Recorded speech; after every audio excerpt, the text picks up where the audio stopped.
In this video, we're going to look at a method for making your half piroflips more controlled and even by using targets. Now, this is a bit experimental, and I have some misgivings about showing this method, which I'll talk about at the end. But if you've tried everything else and nothing is working, you never know. This could be the one thing that makes piroflips click for you. So we're going to start in the no collective trainer. And we're going to begin with right rudder this time. Okay, so from an upright tail and hover, your first target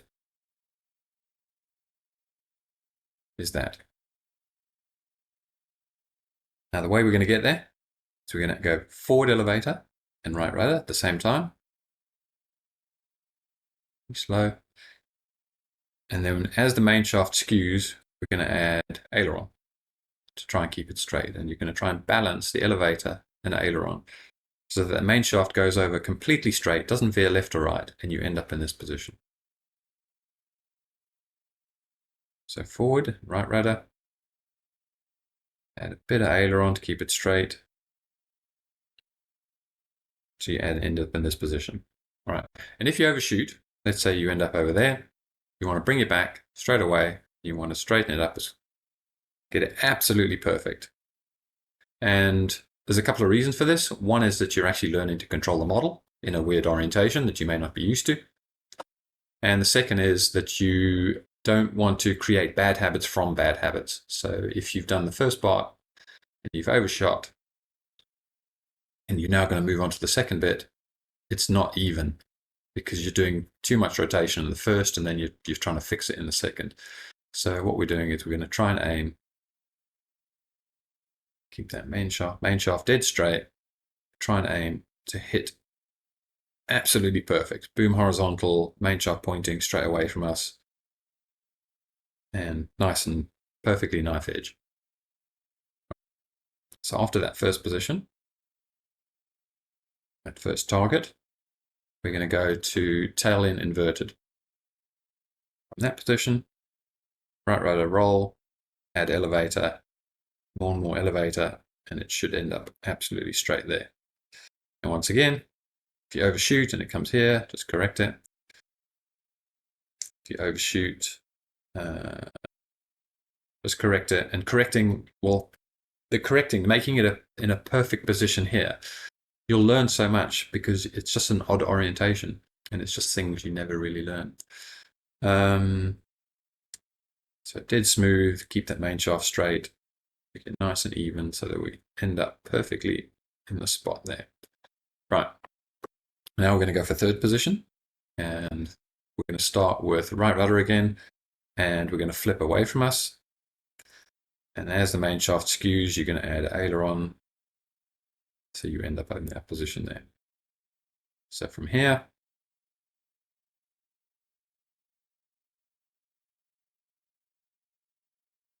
to there.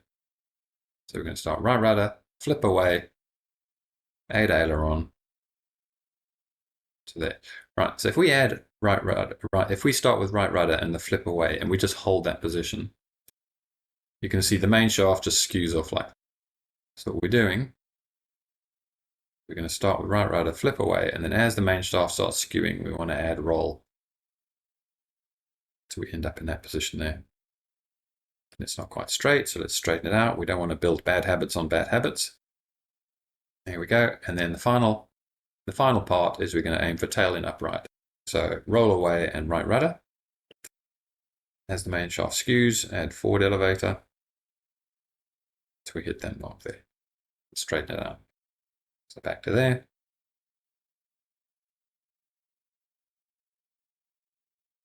Try and make it meet as smoothly as possible. Okay, so the 4 positions. There.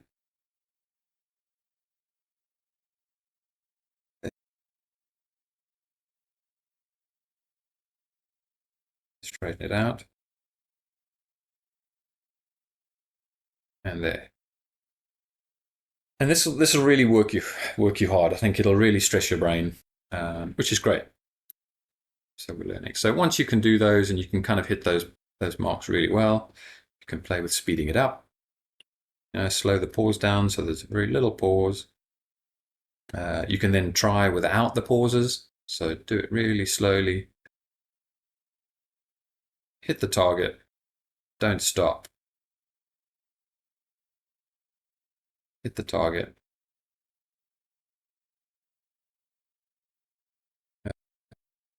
don't stop. I'll do it a bit quicker, just hit the targets. And you'll see after a bit of practice, you'll actually do less and less correction, fewer corrections, and it'll be much easier to hit those targets. You'll start playing with the elevator and mixing with the amount of elevator and aileron you have, and you'll just hit those 4 points. And then you can speed it up a bit. So it's a target there, there, there, there. Once you can hit those reliably, we can take it out of the no collective trainer, and we'll start with rainbows, mini rainbows. So we're going to go forward and right rudder. Stop there, the second position.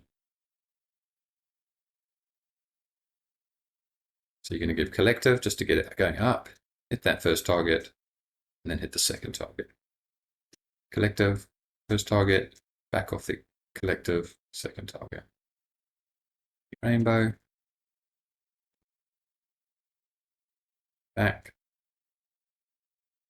mini rainbow, back. And when you go up, you want to make sure you definitely hit in that first and third positions, and your knife edge and everything is the way it should be. Knife edge, back, 12.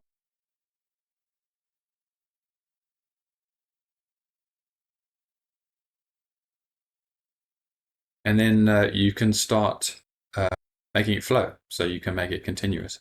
And half piroflips don't really make really good continuous flips because there's kind of a lot of flip and very little rudder going on. But at a medium pace or a slow pace, they don't look too bad.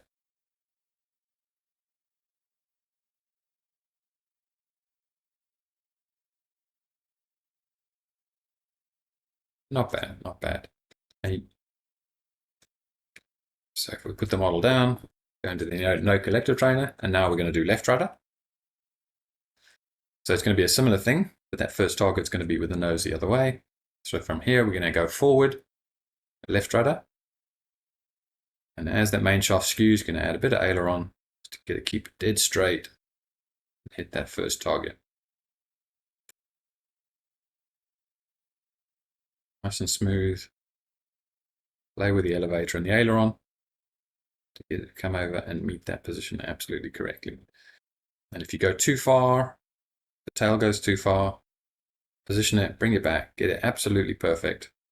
All of this is part of the learning. Now we're going to continue the roll away from us and right rudder, left rudder. Roll away from us.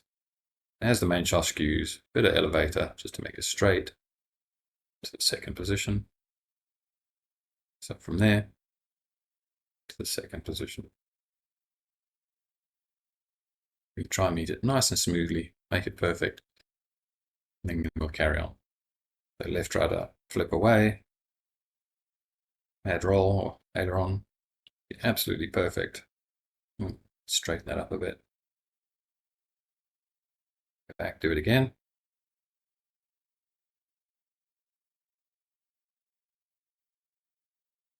Straighten it up. Absolutely perfect. And then forward again. So from that position, you're going to be rolling away from yourself, adding left rudder. And as it rotates around, you're going to add elevator. Comes up and it meets that position absolutely perfectly. And then it's going to be the same as with the right rudder that we used. That's your first target. Second target. Straighten it up if it's not straight. Next target. Back to there. And if we go and do this, we take this out of the trainer. So we're going to start with rainbows again. So mini rainbows. So you're going to add collective and you're going to go to that first position. Get rid of the collective, zero the collective, and then come back to the second position. add collective, go to that first position, bring it back to a hover. Target, target, tail end. And I think that learning left and right rudder at the same time can be confusing. So I would maybe pick one or the other and just concentrate on that for a bit. And then you can always go back and learn the other method.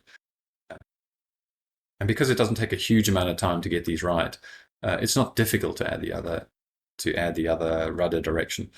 So it might be worth definitely just concentrating on one for now, be that left or right.